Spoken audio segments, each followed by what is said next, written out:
called the bossa or they call the goro. Oyema go bunobi. Okune na normal secretary china gwagana.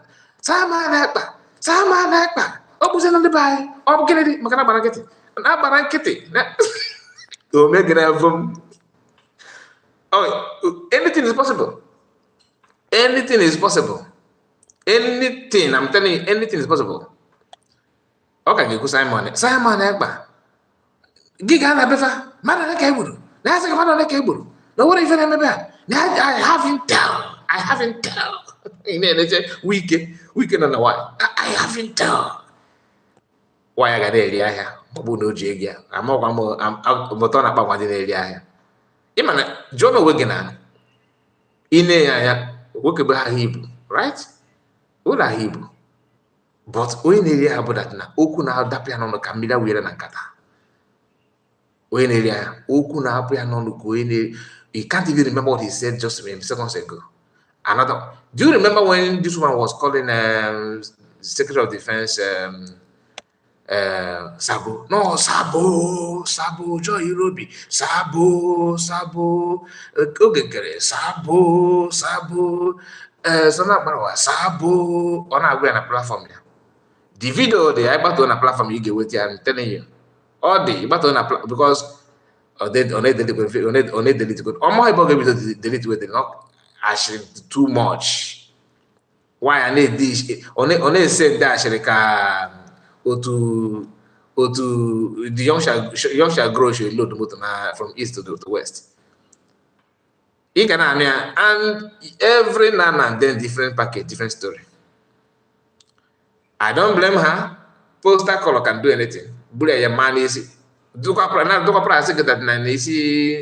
na no gosnya kalaka no gosnya bu na bu dik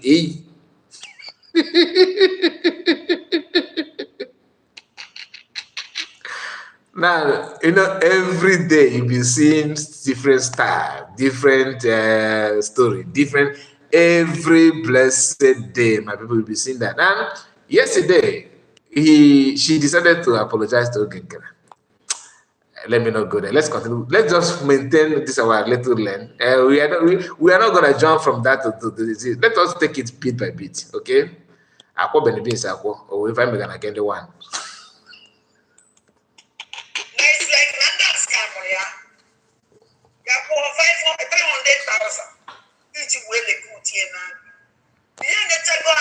All the information, necessary information I need. But then I post those people now for almost the capacity me, who become check we check this here, we will send the language of this. Yeah, then maybe check go to this. Among every Biafran, the only woman is calling Ngozo Rabez and Ngozo Labez. Even the Igbo one said he pronounced. Ngozo or Rabeze, or not Ngozo Labeze. Anyway, we are not, professors. I understand there's I also make a lot of mistakes. I know. Nobody's above mistakes. But openly now na beg why are you questioning other people's life like their own? Imanaka Gadaroja, but he claim Naka each of the Elok and the Akara Nadaroja. Okay, I can get you like Gadaroja now. I don't know if you're getting what I'm saying. We all make mistakes. I know, even me talking, I do make a lot of mistakes. I know that. But I cannot just ignore this my mistake, begin to emphasize more on another man's mistake. We can only remind you of your mistake when you want to dig more on other people. It's a normal thing now, very, very normal thing. Now, this woman is trying to tell you that COS is incompetent, that somebody approached her with information. Oh, no, that's in the mail. It's in the mail. We are 400,000. Yeah, we are 400,000 for recruitment or not for training. In Ankodaka, volunteer. Now, and you want people to believe that. Now, because some of you may not understand, we keep on pausing and, moving video to talk. Let me just play it because it's just 2 minutes, 20 seconds. Let's start from the beginning. Hear her. No.